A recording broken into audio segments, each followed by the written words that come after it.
대학병원 사실 핵약이 주로는 대학병원에 있지만은 다 그런 건 아니고 소위 중소 2차 병원에도 핵약과를 하는 데가 많이 있습니다. 근데 그런 데가 소위 이제 봉직으로 잠재적인 일자리가 있다는 것인데 거기에 대한 어려움이 어떤 거가 있냐면은 많은 그런 병원들이 핵약 전문의를 두지 않고 핵약 진료를 하고 있습니다. 핵약 전문의 대신에 소위 특수 면허 소지자 가지고 진료를 하는데 그것을 바꿔야 됩니다. 그런데 그거는 어쩔 수 없다고 하는 답변도 들었습니다만은 예를 들어서 영상의학과 같은 경우는 MRI나 CT를 설치하거나 운영하려면 영상의학 전문의가 있어야 되거든요. 그렇죠. 핵약은 지금 이렇게 안 돼 있습니다. 그래서 그게 소위 특수 의료 장비 규칙에 근거를 한 건데 몇 년 전부터 첨단 장비인 펫CT나 스펙도 특수 의료 장비에 포함시켜달라고 했는데 아직까지도 잘 안 되고 있습니다. 그래서 제가 그럼 초음파도 뭐 포함시킬 그런 고려를 한다는데 당연히 MR, CT만큼 이 첨단 장비인 펫 MR도 고도의 품질 관리가 필요하고 또 정확한 판독이 필요하기 때문에 이 특수 의료 장비에 포함시켜서 핵의학 전문의가 주도하도록 그렇게 만들어야 된다는 말씀드립니다.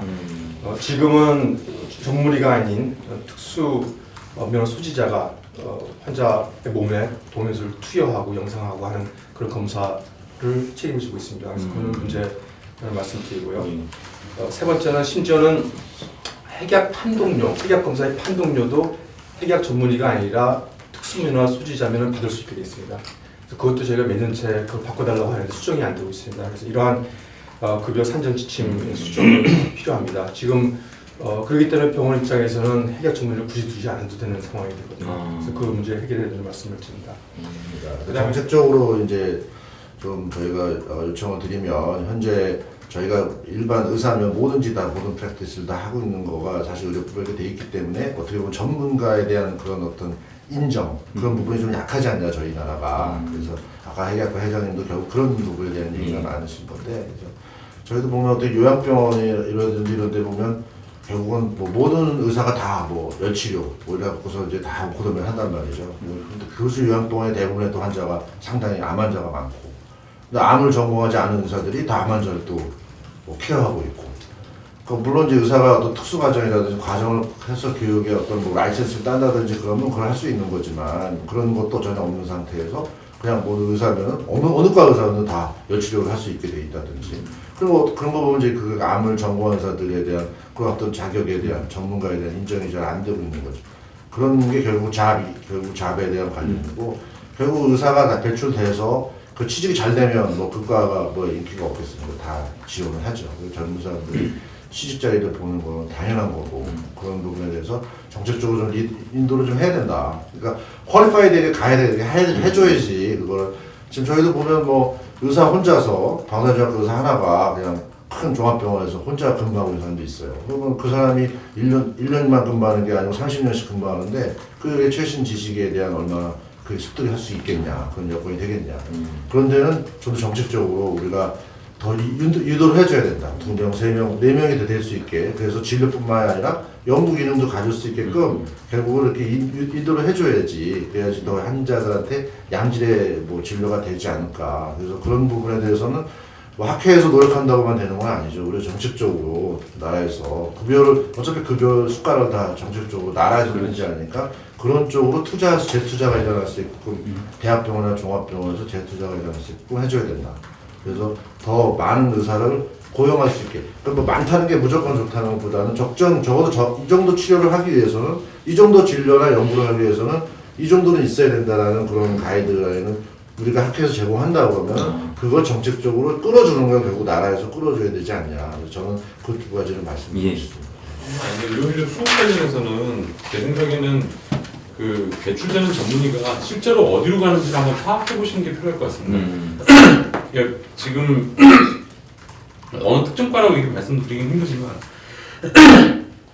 전공의가 계속 이제 미달한다고 얘기는 하지만 실제로 배출되는 전문의들이 병원이 아니라 주로 개업을 하고 있는 경우들이 많습니다.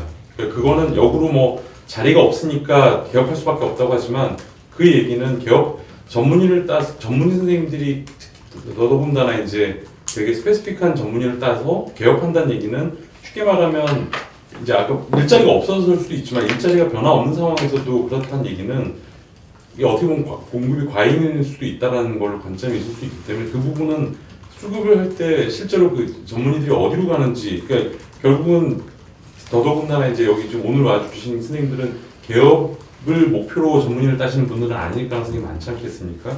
이제 그런 측면이 하나 있고 그 다음에 수가 인상이 실제로 수급에 되게 영향을 미친다고 말씀하시지만 그 지금 이제 어플라이하는 전공의들이 그러니까 이제 1년 차로 들어오는 선생님들이 배출되는 3년 내지 4년 후 그리고 그분들이 바로 전문의 따서 바로 또 현장을 가는 게 아니라 대부분 펠로우를 수련받고 하면 적어도 5, 6년 더더군다나 남자 같은 경우 군대를 많이 갔다 오면 7, 8년의 갭이 생기는데 이분들이 현장에 투입될 당시에 의료 환경은 또 어떻게 변할지 모르거든요. 현재 수가를 올린다고 해서 그것이 그분들의 미래를 장밋빛 미래를 적용하는 건 아니라는 말씀이에요. 그러니까 이게 단순히 그래서 제가 계속 말씀드리는 건 이게 이제 수가가 현상적으로 보기에 그 수급에 문제가 그런 영향을 미치는 것처럼 보이지만 실질적으로는 좀 여러 가지 상황들이 있기 때문에 직접적인 효과는 좀 신중하게 검토를 해봐야 될 것이다라는 게 이제 저희 판단이고요. 하지만 향후에는 병리가 그 실제 유리 슬라이드가 아닌 디지털 이미지로 변화해야만 할 것 같거든요. 네. 그러니까 실제로 그래서 어떻게 보면은 그런 변화를 통해서 환자들이 지금은 슬라이드 들고 병원을 돌아다니고 있지 않습니까? 네. 그런 거 아마 개선돼야 될 부분이 또 있고요. 실제로는 진료에 있어서도 내가 전문 분야가 아닌 경우에 쉽게 이 디지털화되어 있는 그런 머티리얼을 가지고 의견 교환할 수 있는 그런 것들이 돼야 될 텐데 제가 보면 그게 되려고 그러면 일단 기반으로 깔려야 되는 기자재가 필요하거든요, 사실. 그 슬라이드를 스캐닝해서 디지털화하는 그런 그 과정이 필요한데 그게 보기에는 영상의학과 같은 경우에는 팩스로 전환될 때 상당한 메리트가 있었습니다. 왜냐하면 그 폐기물질 줄어들고요. 여러 가지 필름도 줄어들고 하는 여러 가지 그게 있는데 제가 보기 병리과가 그런 메리트가 생각보다 적어요. 그러니까 어떻게 보면 장래를 보고 이거를 투자해야 되는 부분이지 이게 실질적인 수익이나 어쨌든 그 손실 비용이 줄어들기 때문에 되는 건 아닌 것 같거든요. 이렇게 똑같은 목표는 아니지만 일본이 지금 그 디지털화하기 위해서 슬라이드 스캐너를 정부가 사겠다고 그러는 기관에 대해서 실제로는 거의 한 반 이상의 그 액수를 지원하는 걸로 해서 전국적으로 그 디지털 스캐너를 깔았습니다. 그러니까 이런 것들이 우리에서도 좀 한 번 더 검토가 돼야 되지 않나. 근데 결국 AI의 기본이 자료가 쌓이는 건데 자료가 쌓이는 거에 그 기본적으로 뭐가 그러니까 어떻게 보면 기업체가 투자해야 되는데 기업체가 투자할 만한 여건은 제가 보기에는 아직 이르다고 보거든요. 근데 우리나라에 그거에 관련된 어떤 투자가 필요한 건 분명히 있는 것 같은데 그런 면에서는 복지부에서도 한번 고려를 해주시면 좋겠습니다라는 부탁의 말씀을 드립니다. 네, 그러니까 아까 이제 병리 쪽에서 말씀 주셨던 의료 환경의 변화 관련된 경우는 저희도 지금 이것 때문에 많이 이제 그 대외적으로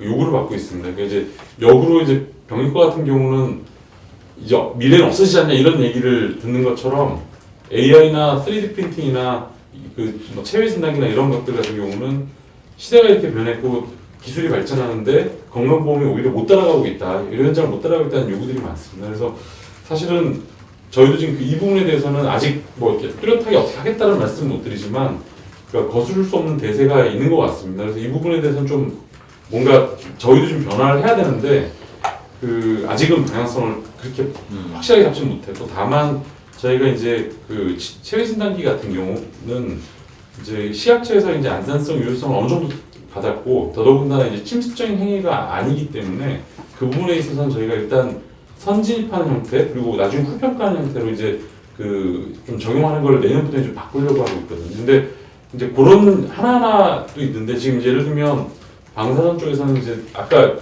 병리와 비슷하게 이제 AI를 활용한 판독 이런 부분들에 대한 것들에 대한 수가 요구들이 꽤 있는데 아직까지는 기술이 저희가 판단컨대는 사람이 하는 거에 비해서 이렇게 아주 우월하게 나온다라는 판단을 하지는 않습니다. 근데 다만 이게 시간 문제일 거라고 판단이 들거든요. 이게 시간이 지나면 어떻게 될지 모른다라는 거에 이제 역으로 그 병원과에서 하시는 우려가 현실이 될 수도 있는데 그거는 이제 상황이 변하는 거는 의료 환경도 어쩔 수 없이 변할 수밖에 없겠다라는 생각은 하고 있고 거기에 따른 저희한테 주어지는 그 변화의 과제도 있는 것 같습니다. 근데 팩스 같은 경우는 어느 정도 이제 전 세계적인 표준화라는 게 좀 있었고, 그러니까 그게 이제 도입될 때 이런 경우에는 이제 가능하다라고 하는 그런 게 좀 있는데 이제 기본적으로 원론적으로는 저희가 전체 전산화가 되고 환자분들이 슬라이드를 들고 다니는 것보다는 당연히 정보 공유이 그렇게 되면 좋다라는 거에 대해서는 원론적으로는 찬성을 하고요.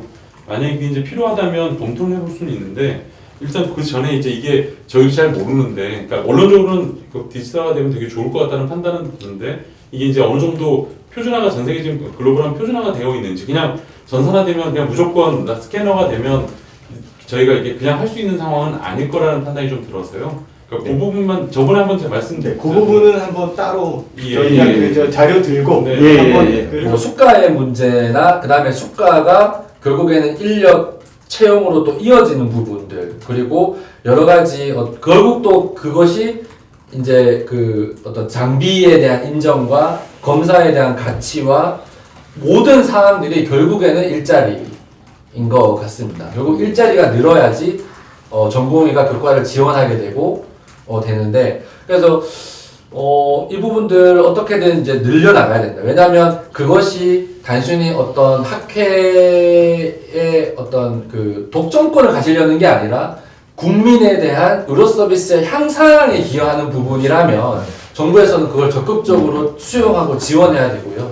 하지만 그것이 이제 그렇지 않은 부분에 대해서는 굳이 할 필요 없기 때문에 그 부분들을 어떻게 타당한지를 같이 서로가 공감이 되고 국민에게 설득이 되고 우리가 자신 있게 표방할 수 있느냐 이 부분들을 같이 만들어 나가야 되고 거기에 대한 확신이 있다면 정부에서는 확실히 지원을 해야 된다라고 보고 있습니다.